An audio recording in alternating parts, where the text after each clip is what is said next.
본격적인 여름 무더위가 시작된 것 같습니다. 우리 성도님들 무더위 속에서 한 주간 어떻게 보내셨습니까?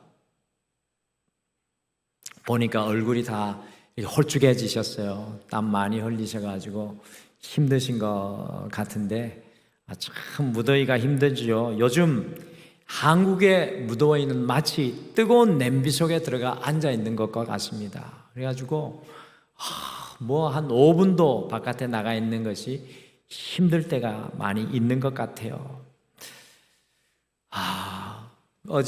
지난주에 목장 신방을 하면서 어떤 성도님께서 목사님 에어컨 없이 못 살아요. 에어컨을 20시간 틀고 껴안고 살고 있습니다 라고 이야기를 해주셨습니다.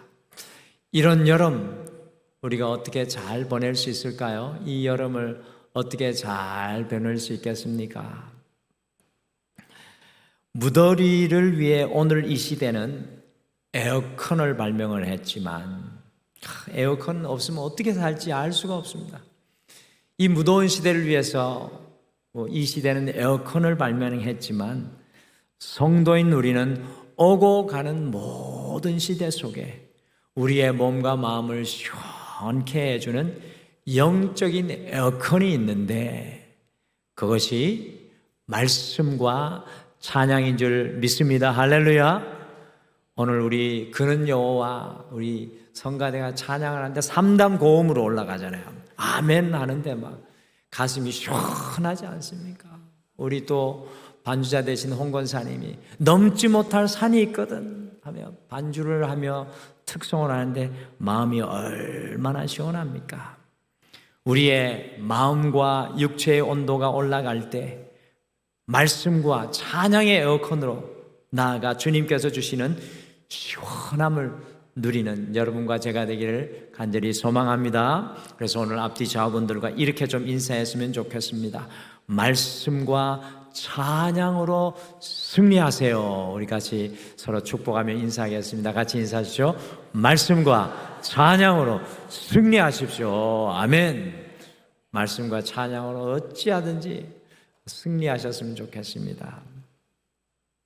우리 등마루는 계속해서 성경의 마지막과 결론의 책인 요한계시록의 말씀을 함께 마음속에 품으면서 이 7월 무더운 여름을 지나가고 있는데 어떻게 보면 불이야기가 나오고 지옥 이야기가 나오는 이 요한계시록이 7월 무더운 위하고는 안 어울릴 것 같은데 사실은 정말 이 무더위와 잘 어울리는 말씀이 요한계시록인 줄 믿습니다. 오늘 요한계시록은 1장부터 몇 장까지 있습니까? 야, 이걸 못 맞췄으면 또 성경 안 읽었다고 야단을 좀 치려고 그랬더니만 다 알고 계시네요. 요한계시록 마지막 책은 1장부터 22장까지 1시간이면 다 읽을 수 있습니다. 할렐루야. 에어컨은 20시간 틀면서 말씀은 1시간도 못 읽으면 안 되겠죠. 그래서 오늘 집에 가셔서 읽어보시면 좋겠는데 요한계시록은 1장부터 22장까지 전체는 로마의 극심한 박해와 핍박과 고난 속에 있었던 성도들을 사랑하고 위로하시는 우리 예수님의 말씀입니다. 여러분 생각해 보십시오. 마지막 유언이 귀합니까? 귀하지 않습니까? 귀하죠.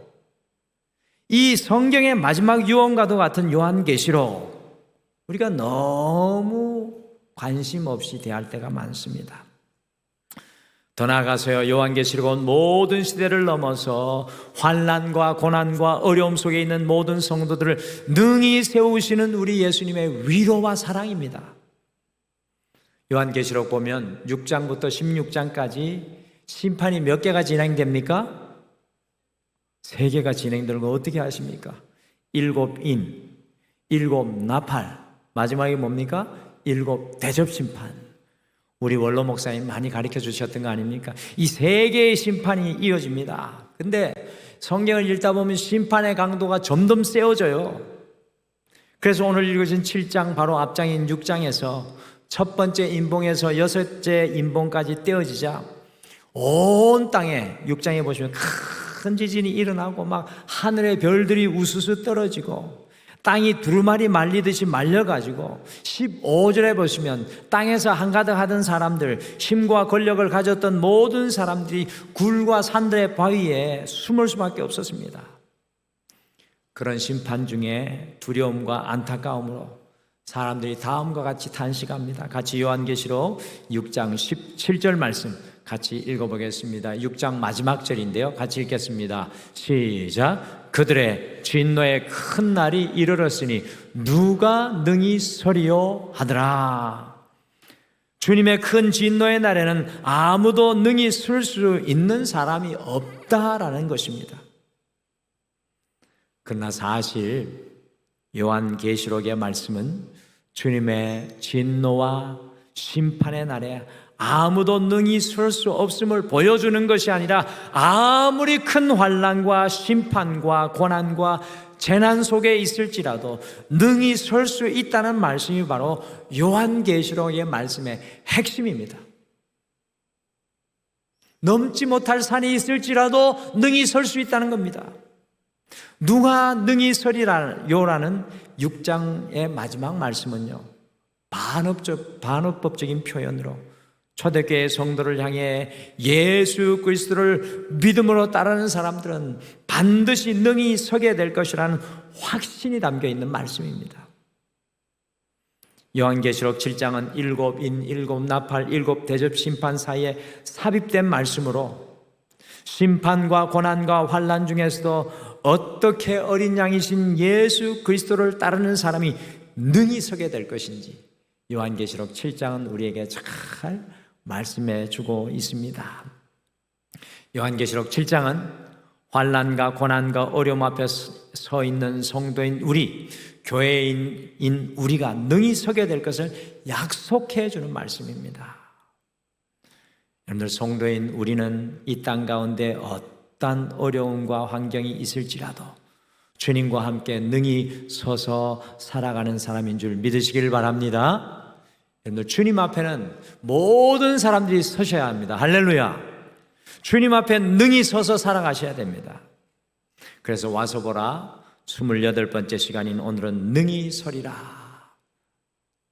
저는 등마루교회 모든 성도님이 능히 서게 되기를 간절히 소망합니다. 능히 서리라는 말씀의 제목으로 주님께서 환난과 심판과 고난 속에서 어떻게 성도들을 세우시는지 우리가 말씀을 마음에 품고 여러분과 제가 이 무더위에 주저앉아 있는 것이 아니라 주님과 함께 능히 서는 여러분과 제가 되시기를 간절히 축복합니다.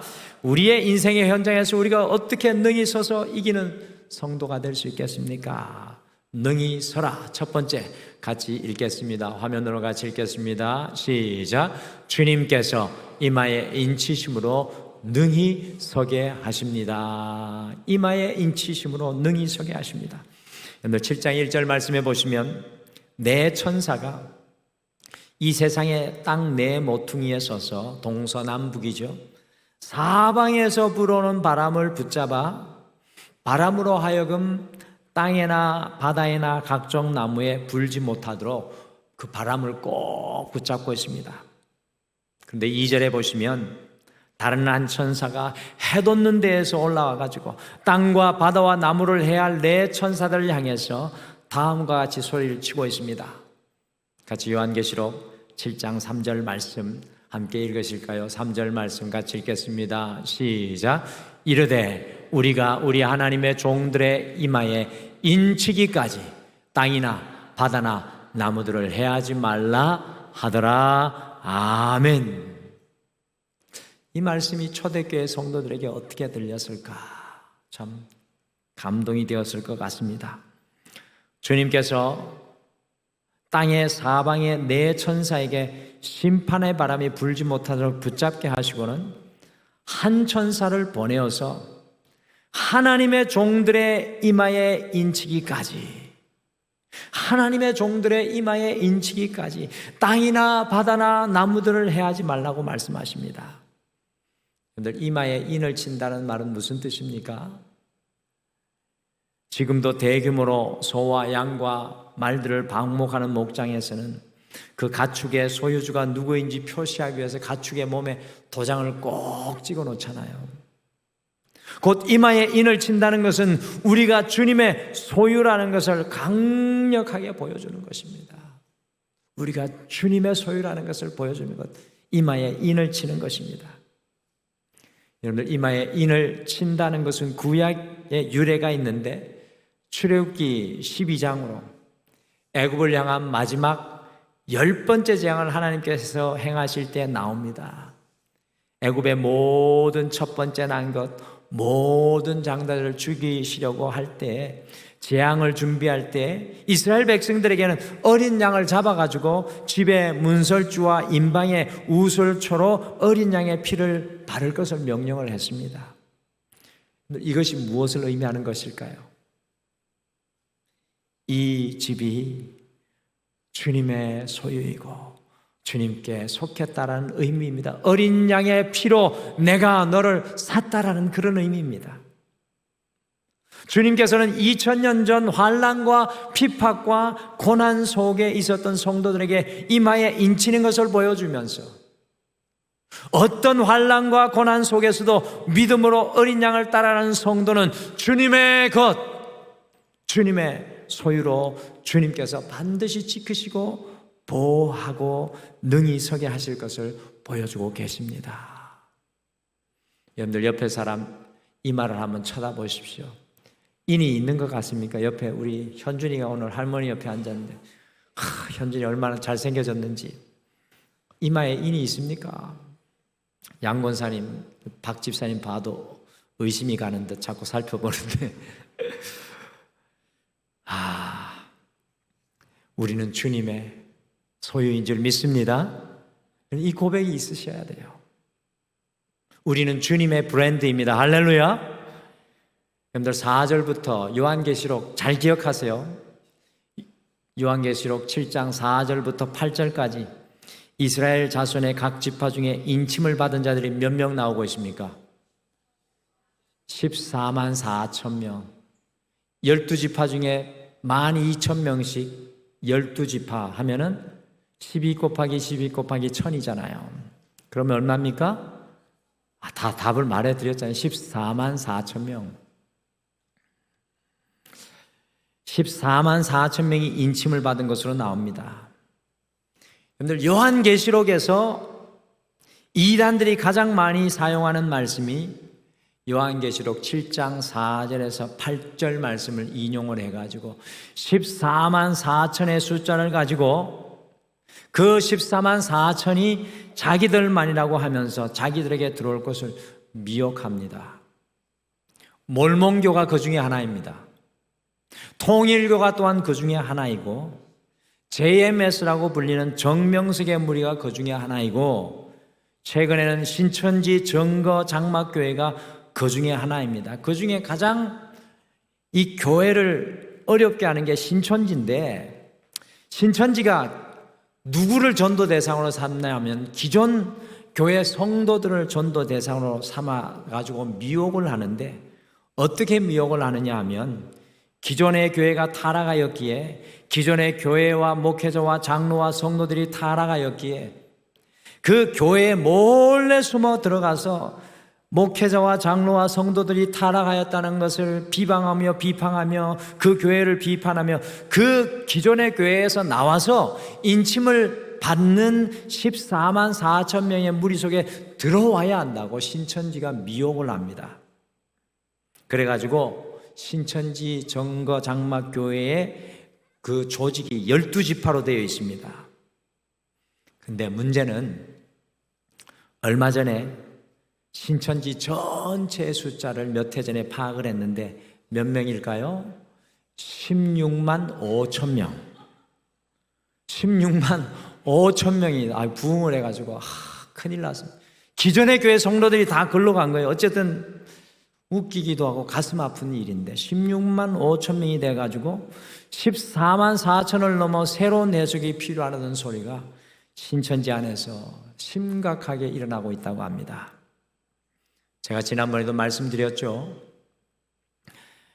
요한계시록의 말씀은 교회 바깥을 나가서 듣는 것은 굉장히 위험합니다.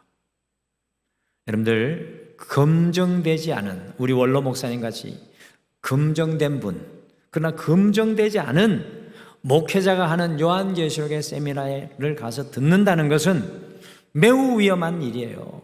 그래서 저는 특별히 요한계시록의 말씀은 개교회에서 들어야 된다고 생각합니다. 잘못 강해를 듣게 되면 여러분의 신앙에 지금까지 걸어온 모든 길이 다 어려움에 빠질 수가 있습니다. 그래서 요한계시록 7장 4절부터 8절까지 특별히 강조해서 이야기하는 사람을 조심하십시오. 내가 잘 모르는 사람은. 중요한 것은 문자적으로 14만 4천은 오늘 성경에 나오는 것과 같이 이스라엘의 12지파 중에 인침을 받은 14만 4천 명이지만 이것의 상징적인 진짜 의미는 바로 9절에 나옵니다. 9절. 우리 9절 같이 읽어보실까요? 같이 요한계시록 7장 9절과 10절 함께 읽겠습니다. 시작. 이 일 후에 내가 보니 각 나라와 족속과 백성과 방언에서 아무도 능히 셀 수 없는 큰 무리가 나와 흰옷을 입고 손에 종려가지를 들고 보좌 앞과 어린 양 앞에 서서 큰 소리로 외쳐 이르되 구원하심이 보좌에 앉으신 우리 하나님과 어린 양에게 있도다 하니 아멘. 주님께 인침을 받게 될 수를 9절에 보시면 각 나라와 족속과 백성과 방언에서 나와 아무도 능히 셀 수 없는 큰 무리가 된다고 말씀합니다.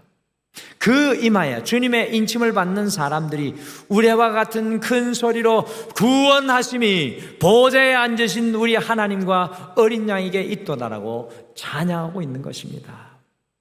주님께서는 환난과 고난 가운데 있는 성도들에게 이마에 인을 쳐주시고 우리가 주님께 속하였다는 것을, 주님의 것이라는 것을 선포하십니다. 우리가 어떻게 인생의 자리에서 능히 설 수가 있겠습니까? 여러분과 제가 이 땅의 인생의 삶의 자리에서 어떻게 능히 서서 살아갈 수 있겠습니까? 여러분과 제가 얼마나 자주 넘어지고 실패합니까? 얼마나 자주 좌절합니까? 왜 우리는 홀로 넘어지고 좌절하는 것입니까? 그것은 우리의 인생이 우리의 것으로만 착각할 때 실패하고 넘어지게 되어 있습니다.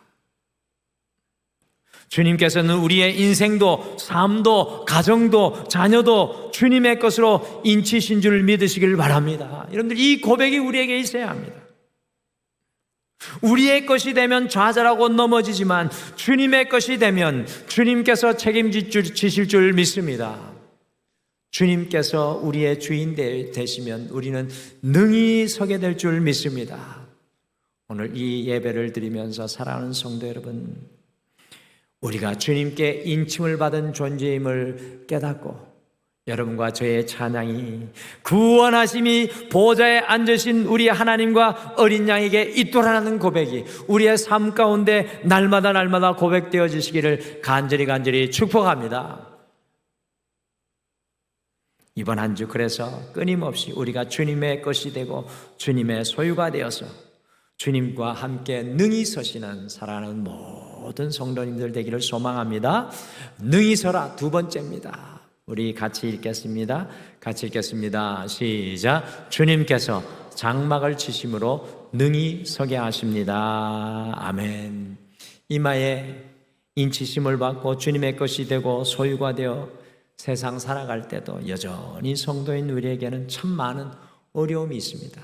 그렇지 않습니까? 오늘 이 예배를 드리고 또 나가게 되면 얼마나 많은 어려움이 우리에게 있을까요? 이지연 집사님이 인상을 확 쓰면서 한 주를 어떻게 살아야 될까? 네, 참 우리에게 주님의 소유로 우리를 고백할지라도 어려움이 많습니다. 정말 지치고 힘이 드는 상황들을 우리가 만나게 될 때가 많습니다. 그렇지 않습니까? 마치 광야와 사막과 같은 곳을 여행하는 고통 속에 있을 때가 많이 있습니다. 그때 주님께서 성도인 우리를 능히 설 수 있도록 무엇을 하십니까?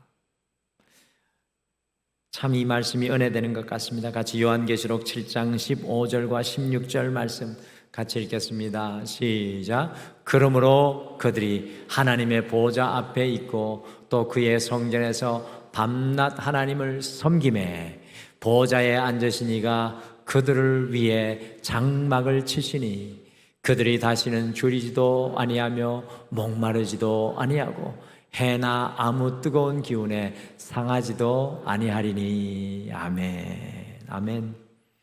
주님께서 광야와 사막과 같은 길과 인생을 걸어가는 믿음의 성도들을 위해서 장막 칠 것이라고 말씀합니다. 우리의 인생 현장에 장막을 쳐주신다는 겁니다. 광야와 사막에서 장막은 어떤 기능을 합니까? 이스라엘 가보신 분들 기억나시죠?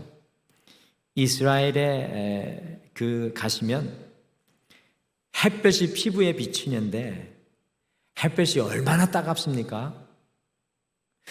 이스라엘 햇볕이 아주 강렬합니다. 그래가지고 너무 뜨거워가지고 이 살을 드러내 놓을 수 없을 정도로 이 햇볕이 강렬한데, 이스라엘의 특징은 해를 피해 그늘에만 들어가면 시원하다는 겁니다. 그래서 이스라엘의 이 한여름에 가면은 햇빛 밑은 지옥인데 그늘은 천국입니다. 그러니까 지옥과 그늘이 공존하는 그런 그늘과 햇빛 그 차이입니다. 인생의 강렬하고 따가운 햇살 가운데 살아가는 성도들을 위해 주님께서 장막을 쳐주십니다. 이것을 경험하신 분들 계십니까? 주님께서 우리의 인생에 장막을 쳐주십니다. 장막을 치시고 해를 피하게 하실 뿐만 아니라 배고프고 목마른 사람은 이 장막 안에서 먹고 마시게 합니다. 우리가 지치고 탈진한 그 자리에 주님께서는 우리를 위해 장막 쳐주시고 우리가 능히 서게 하신다는 것입니다. 오늘 이 시간 여러분과 저를 위해 주님께서 쳐주시는 장막은 어디입니까? 바로 이 교회인 줄 믿습니다. 이 교회가 우리의 인생의 광야와 사막 가운데 장막이 됩니다. 주님께서 이 등마루 장막을 쳐주셔서 인생의 따가운 해를 피하게 하시고 줄이고 배고프고 목마른 우리를 먹이시고 마시게 하는 줄 믿습니다. 여러분들, 우리가 인생의 광야와 사막을 만나게 될 때 주님께서는 언제든지 우리를 위해 장막을 치시며 우리를 먹이시기를 원하십니다. 주님께서 장막을 쳐주심으로 우리가 능히 서게 됩니다. 여러분들, 이 자리에 그것을 경험한 분 많으시죠? 이 인생의 광야 속에 주님 장막 쳐주신 것을 경험하신 분들이 많으시죠? 그래서 오늘 목장 질문 속에, 나눔 속에 이런 질문이 있습니다. 인생 속에 주님께서 장막 쳐주신 것을 성도님들과 나누어 보세요.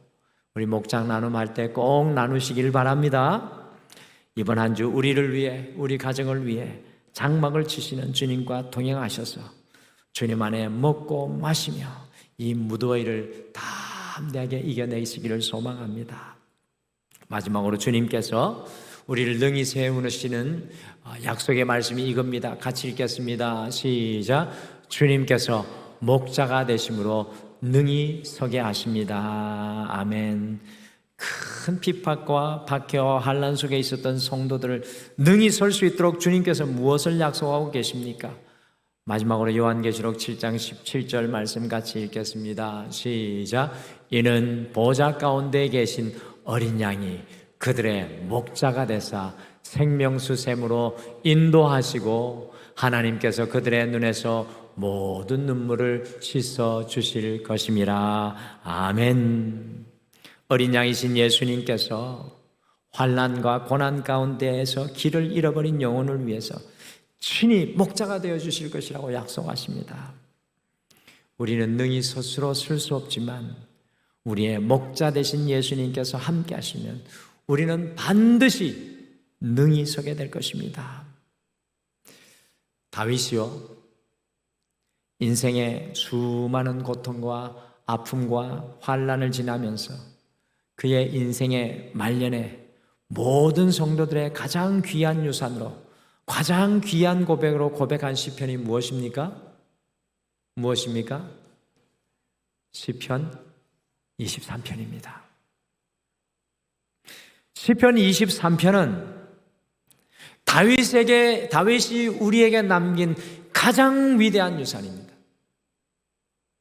다윗이 했던 어떤 일이 중요한 것이 아닙니다. 저는 다윗이 남겨놓은 시편 23편은 다윗이 남겨놓은 어떤 일보다 중요하다고 생각합니다. 그 다윗의 시편 23편의 첫 고백이 무엇입니까? 여호와는 나의 목자시니 내게 부족함이 없으리로다. 제가 시편 23편은 항상 임종 앞에 있는 성도님들께 가서 같이 읽고 묵상하고 고백하는 말씀입니다. 시편 23편. 여호와는 나의 목자이시니 내게 부족함이 없으리로다. 다윗의 인생이 부족한 것이 없었습니까? 어떻게 생각하십니까? 다윗의 인생이 부족한 것이 없었습니까? 그렇지 않습니다. 다윗은 이세의 막내 아들로 태어나가지고 얼마나 천덕꾸러기로 살았는지 알 수 없습니다. 홀로 들판으로 보내어져 가지고 가장 천한 일인 목동의 일을 했습니다. 다윗이 왕으로 기름을 부음 받아서 놀라운 은혜를 누리고 권세를 누릴 것 같았지만 다윗의 삶은 어떠하였습니까? 사울 왕에게 10년이 넘게 쫓기는 도망자 신세, 모든 사람에게 버림받은 신세였습니다. 그런데 다윗 왕은 그의 인생의 가장 힘들고 어려운 순간에 여호와는 나의 목자이시니 내게 부족함이 없으리로다. 여러분, 우리의 신앙에서 이것보다 더 귀한 고백이 어디 있겠습니까? 부족함이 많은 인생이지만, 고난과 환난과 핍박 속에 있었지만 주님께서 목자가 되시니 부족함이 없었다고 다윗 왕이 고백하는 것입니다. 이것보다 더 귀한 신앙 고백이 어디에 있겠습니까? 우리 옆에 분에게 같이 고백하실까요? 여호와는 나의 목자이시니 내게 부족함이 없으리로다. 우리 옆에 분하고 같이 고백하시죠. 여호와는 나의 목자이시니 내게 부족함이 없으리로다. 아멘. 오늘 요한계시록은 어린 양이신 예수님께서 우리의 목자가 되어주셔서 무엇을 하실 것이라고 말씀합니까? 우리를 생명수 샘으로 인도하시고 우리의 눈에서 모든 눈물을 씻어주실 것이라고 약속하십니다. 우리는 능히 홀로 설 수 없지만 우리 예수님께서 우리의 목자가 되신다면 우리의 인생은 여전히 생명샘으로 나아가고 있는 줄 믿습니다. 우리의 눈물은 닦여질 줄 믿습니다. 주님께서 우리의 목자가 되십니다. 그 목자 되신 주님을 바라보고 능히 서시는 여러분과 제가 되시기를 간절히 축복합니다. 우리 마지막으로 고백하실까요? 우리 가슴에 손을 얹고 여호와는 나의 목자이시니 내게 부족함이 없으리로다. 같이 고백하시죠. 여호와는 나의 목자시니 내게 부족함이 없으리로다. 아멘. 환난과 핍박과 고난 중에 요한계시록 7장은 우리 주님께서 우리를 능히 세워주실 것을 말씀합니다. 주님께서 우리의 이마에 인을 치심으로 우리가 주님의 것으로 능히 서게 하십니다. 주님께서 우리의 인생의 한중간에 장막을 치심으로 우리가 쉼으로 능히 서게 하십니다. 주님께서 우리의 목자가 되어주심으로 생명수 샘으로 인도하시고 모든 눈물을 씻어주실 것입니다. 이번 한 주 주님과 능히 서게 되시는 여러분과 제가 되시기를 간절히 소망합니다. 그리스도인은 우리의 호흡이 닿는 이 땅에서도 주님과 능히 서게 될 것이고 우리의 생명이 다하여 죽음의 순간에 이르는 그 순간에도 영원히 주님과 함께 능히 서게 될 줄 믿습니다. 우리 마지막으로 이 찬양 같이 고백하시죠. 여러분 주보에 있습니다. 주보에 주는 완전합니다 라는 찬양인데요, 근데 이렇게 찬양합니다. 완전한 주님 앞에 이 찬양이 이렇게 찬양합니다. 주여 우린 연약합니다. 우리는 오늘 이 하루도 살아가기를 힘겨워합니다. 내 인생 속에 주님 뜻을 이루는 것이 얼마나 힘들고 우리 자신으로는 부족한지요. 주님, 우린 연약합니다. 주님, 우린 넘어집니다. 오늘 하루 또 실수합니다. 주의 긍휼을 구할 수 없는 죄인이여 주님만 바라봅니다. 주님의 은혜를 내게 부어주셔서 주님과 함께 능히 서서 완전한 주님과 함께 걸어가게 도와주시옵소서. 이 찬양의 고백인데요, 우리가 주님과 함께 능히 서기를 소원하는 마음 함께 이 찬양 고백하고 기도하겠습니다.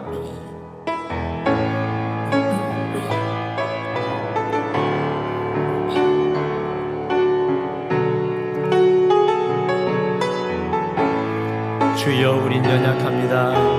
주여, 우린 연약합니다. 우린 오늘을 힘겨워합니다. 쥐뜻 이루며 살기에 부족합니다.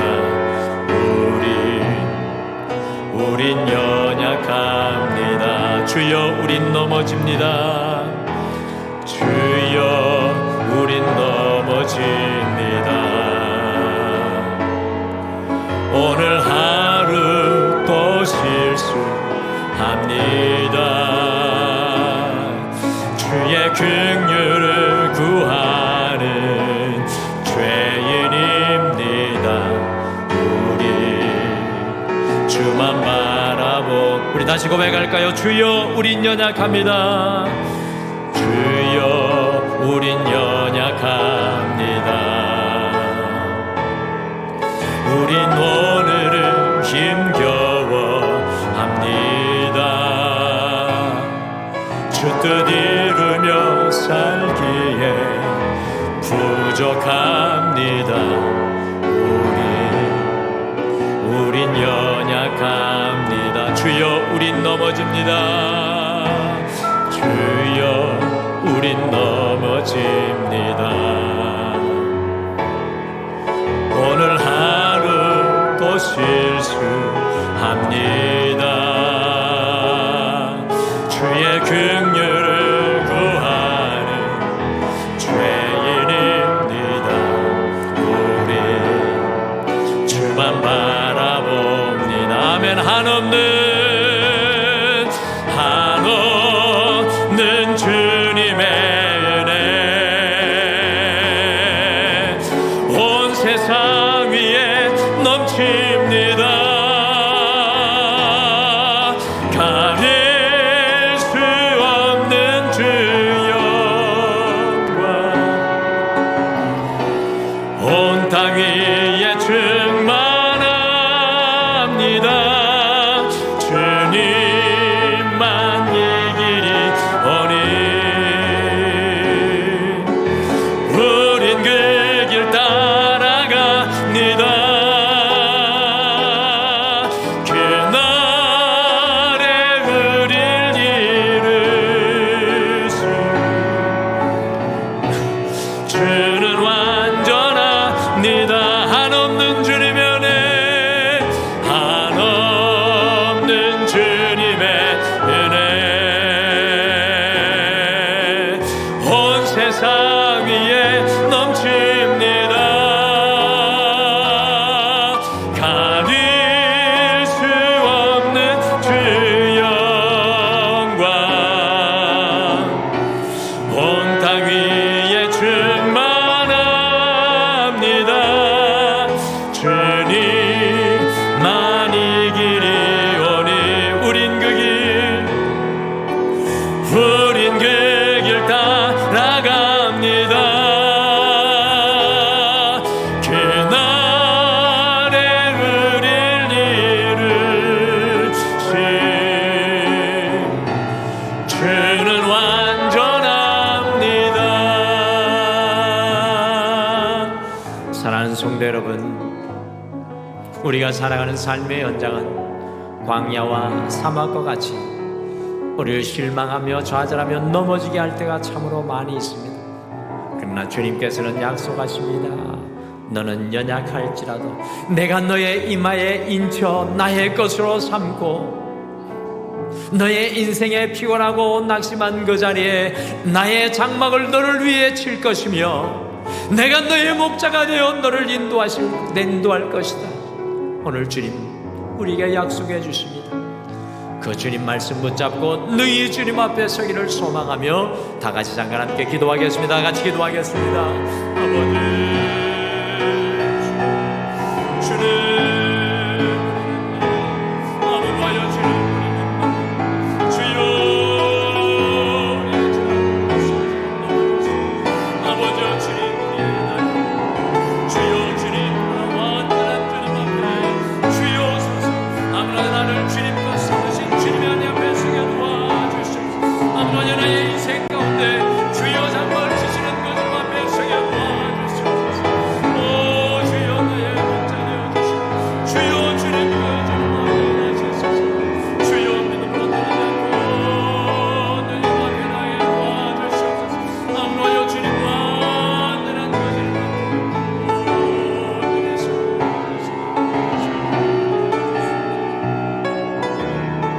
주님만이 길이 오니 우린 그 길 따라갑니다.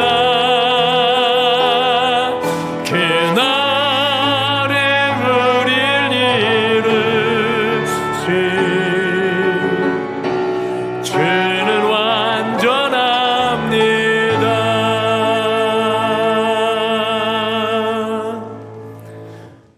지금은 우리 주 예수 그리스도의 은혜와 우리 하나님 아버지의 극진하신 사랑하심과 성령님의 함께하심과 위로하심이 오늘 이 예배를 드리며 주님과 능히 서서 살아가기를 소망하는 사랑하는 모든 성도님들 위해, 가정 위에, 자녀들 위해, 직장과 사업 위에, 이 교회 위에, 이 민족 위에, 온 세계 열방 위에 영원토록 함께 하시기를 간절히 축원하옵나이다.